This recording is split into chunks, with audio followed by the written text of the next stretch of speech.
તો કેમ છો મિત્રો, જય માતાજી। સ્વાગત છે તમારું આજના આપણા એક નવા વ્લોગ વિડીયોની અંદર। અને આજનો વ્લોગ વિડીયો મિત્રો આપણે ચાલુ કરેલો જે છે ચાર રસ્તાજી વાડ જે છે સિંગલ પટ્ટી વાડ જે છે, મતલબ કે આપણું જે ખેતરમાં રહેવા માટેનું જે ઘર છે એને થોડાક જ દૂર આપણે સિંગલ પટ્ટી જે ચાર રસ્તા વાડ કહીએ છીએ ત્યાં સિંગલ પટ્ટી વાડ ઉપર આપણે વ્લોગ વિડીયોની અંદર ચાર રસ્તા નામથી ઓળખીએ છીએ અને કહીએ છીએ, બરાબર। તો મિત્રો ત્યાં આજનો જે વ્લોગ વિડીયો જે છે સ્ટાર્ટ કરેલો છે। અને આજે વાળ તો બધે છંદર ભંદર લાગશે, બરાબર। તો આજના વ્લોગ વિડીયોની અંદર આપણે વાત કરવાના છીએ કે અનાથ આશ્રમ, બરાબર। તો મિત્રો અનાથ આશ્રમની અંદર ઘણા બધા બાળકો જે છે જેમના માતા પિતા નથી તથા રોડ રસ્તા ઉપર આતે ઘણી બધી જગ્યાએ મતલબ કે ઘરેથી નીકળી આવેલા, પછી બીજા બધા અન્ય જેનું કોઈ નથી, મતલબ કે જેના કોઈ મા બાપ નથી, બરાબર। એના મતલબ કે અનાથ આશ્રમનો સહારો મળી રહેશે, બરાબર। નિરાધારનો આધાર તો અનાથ આશ્રમ, બરાબર। તો અનાથ આશ્રમની અંદર ઘણા બધા બાળકો જે છે મિત્રો તમને જોવા મળશે। તો શરીરને લગતા તકલીફ, બરાબર।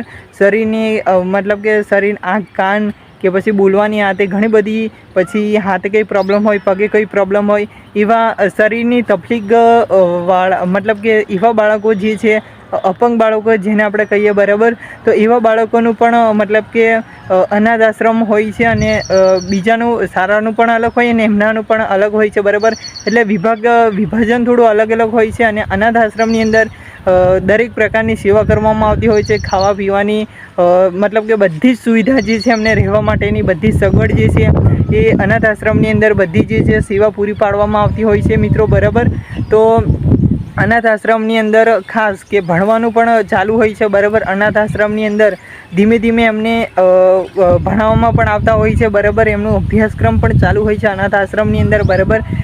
મતલબ કે આંખે દેખાતું ના હોય, બોલાતું ના હોય, પછી કાને સંભળાતું ના હોય, પછી પગે કે હાથે જે પણ કંઈ તકલીફ હોય તો બરાબર એમને એ રીતના પણ આપણે ભણવાનું ચાલુ હોય। અને જે સારા બાળકો જે છે જેમનું કોઈ નથી, મતલબ અને શરીરથી સારા છે, તંદુરસ્ત જે બાળકો જે છે એમના માટે પણ અલગ વિભાજન દ્વારા એમને પણ ભણાવવાનું અલગ રીતના હોય છે, બરાબર। એ અલગ રીતે જેમને જેવી કન્ડિશન પ્રમાણે ભણાવવામાં આવે છે, બરાબર, અનાથ આશ્રમની અંદર। તો મિત્રો અનાથ આશ્રમની અંદર મેં તમને વાત કરી કે અનાથ આશ્રમની અંદર દરેક પ્રકારના બાળકો જે છે મતલબ કે રહેતા હોય છે। અને અનાથ આશ્રમની અંદર ખાસ કે કોઈ નાત જાત કે ભેદભાવ હોતો નથી, બરાબર। કોઈ નાત જાતનો મતલબ કે કોઈ ભેદભાવ રહેતો નથી। દરેક નાત જાતના બાળકો જ, બરાબર, દરેક જ્ઞાતિ જાતિના બાળકો જે છે અનાથ આશ્રમની અંદર રહેતા હોય છે અને ભેગા સાથે મળીને રહેતા હોય છે। અને એમને શીખવવામાં પણ આવે છે અને એ રીતના આ તે વાતાવરણ પ્રમાણે, બરાબર, દરેક સમય પ્રમાણે, બરાબર, બધું જ અનાથ આશ્રમની અંદર શીખવવામાં આવતું હોય છે। અને અનાથ આશ્રમની અંદર એવા સંચાલકો આ તે બધું ઘણું બધા જે વ્યક્તિઓ જે છે મતલબ કે અનાથ આશ્રમને સંભાળનારા, બરાબર, એવા દરેક સંચાલકો તથા મોટા મેન વ્યક્તિ એમના આખા અનાથ આશ્રમનું સંચાલન કરનારા, બરાબર, સાચવનારા, એ પણ બધાએ સાથે મળીને હળી મળીને બાળકોને કઈ રીતના કેવી જરૂર છે આ તે બધું નિરીક્ષણ કરીને એમને ભણાવવા ગણાવવામાં આવે છે અને તેમને રહેવા માટેની પણ સુવિધા જે છે મિત્રો પૂરી પાડવામાં આવતી હોય છે। અને અનાથ આશ્રમની અંદર મિત્રો કે દરેક બાળકને સારી રીતે સમજાવવામાં આવે છે, બરાબર। કોઈ આ તે ભૂલચૂક કરે તો એને વ્યવસ્થિત રીતે સમજાવવામાં આવે છે અને સમજાઈ કોઈ ઝઘડે નહીં, લડે નહીં, બરાબર। અનાથ આશ્રમની અંદર દરેક જ્ઞાતિ જાતિના બાળકો હોય એટલે કોઈ લડે નહીં અને કોઈ ભેદભાવ ન રાખે એની માટેની પૂરતી સમજ એટલે કે માહિતી પણ આપવામાં આવતી હોય છે જે આયોજકો દ્વારા, બરાબર। તો ઘણી બધી જે છે માહિતી જે એમના શિક્ષકો કહો કે તમે એમના મતલબ કે સંચાલકો કહો, બધું એક જ છે, બરાબર। જે સાચવનારા આશ્રમને, બરાબર, એટલે કે બાળકોને, બરાબર, આશ્રમનો સહારો મળે છે, બરાબર। તો મિત્રો દરેક બાળકોને રહેવા માટેની પૂરતી સગવડ મળી રહે છે અનાથ આશ્રમની અંદર। અને આપણા ગુજરાતની અંદર તથા આખા ભારત દેશની અંદર પણ ઘણી બધી જગ્યાએ છે અનાથ આશ્રમ જે છે બનાવવામાં આવતા હોય છે, બરાબર। અને થોડાક દિવસો આગળ જ મેં વ્લોગ વિડીયો નાખ્યો હતો વૃદ્ધાશ્રમનો। તે વૃદ્ધાશ્રમ જે છે એનો પણ વ્લોગ વિડીયો તમે જોજો તો એમાં પણ તમને જોવાની મજા આવશે અને કંઈક એ વ્લોગ વિડીયોની અંદર પણ તમને કંઈક નવું શીખવા મળશે, બરાબર। અને અનાથ આશ્રમની અંદર મિત્રો સંચાલકો દ્વારા ખાવા પીવા રહેવાની બધી જ મતલબ કે સુવિધાઓ જે છે, ભણવા ખાતર બધું જ મતલબ કે ભણવા તે બધાની જે સુવિધાઓ જે છે એ બાળકોને સેવા પૂરી પાડવામાં આવતી હોય છે। મિત્રો અનાથ આશ્રમની અંદર આપણે વાત કરી તો અનાથ આશ્રમની અંદર મિત્રો જેના મા બાપ કોઈ નથી, પરિવાર આથી એમનો કોઈ સહારો નથી, એવા જ બાળકોને અનાથ આશ્રમની અંદર મતલબ કે પૂછપરછ કરીને કોઈ સાથે વ્યક્તિ ગામનો હાથે મૂકવા આવતું હોય છે. જે બાળકને ઘરે મિત્રો તકલીફ ના પડે એને માટે અનાથ આશ્રમની અંદર સુવિધા પૂરી મળી રહે એના માટે અનાથ આશ્રમ મૂકવામાં આવે છે. તો કોઈ પણ બાળકને ખાસ કે એના માતા પિતા હોય આ તે કોઈ એવું લાગે તો અનાથ આશ્રમની અંદર જવું નહીં, બરાબર.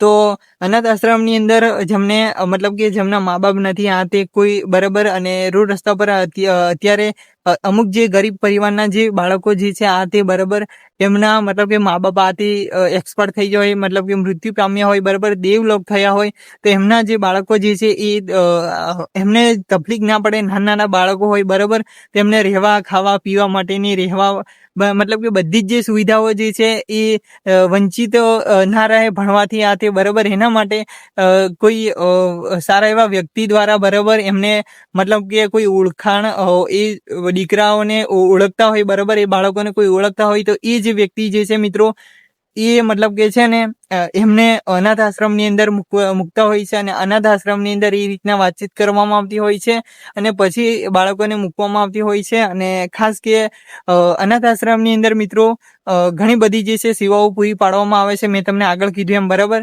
તો અનાથ આશ્રમની અંદર ઘણી બધી સેવાઓ પૂરી પાડવામાં આવે છે, બરાબર. તો બાળકોનું ખાસ ધ્યાન રાખે છે, બધું જ મતલબ કે જેટલી પણ સેવા કહો તોય પણ ઓછી છે. તો મિત્રો સાંજે ફૂલ વરસાદ પડ્યો તો, બરાબર, કાલની તારીખ હતી 22/7/2026, કાલની તારીખ હતી અને કાલને રાત્રે લગભગ વાગેલા હતા, કેટલા વાગ્યા હશે, લગભગ સાંજે 6-6:30નો સમય થયો હતો અને ત્યારે વરસાદ જે છે ચાલુ થઈ ગયો હતો, બરાબર. આખી રાત પડ્યો, બરાબર. આમ તો ફૂલ પડતો હતો, પછી ડીમ પડ્યો, બરાબર. તો વરસાદ પણ ફૂલ પડ્યો. આપણે કહેતા હતા કે વરસાદ નથી આવતો, પણ આવ્યો તો ધમાકેદાર આવ્યો અને બધે પાણી કરી નાખેલું, બરાબર. તો મિત્રો આ બાજુ લીલું તમને થોડું હાથે દેખાશે, બરાબર, આ બાજુ, બરાબર, કારણ કે અત્યારે સુકાઈ ગયું છે અને બપોરનો વાગેલો છે સમય 2:30 જેવી થઈ છે, બરાબર. એટલે કે 2:30 વાગ્યાનો સમય છે અને 2:30 વાગ્યાના સમય ઉપર આપણે વ્લોગ વિડીયો શૂટિંગ કરવા માટે આવ્યા, 4 રસ્તા ઉપર આવેલા છે, બરાબર.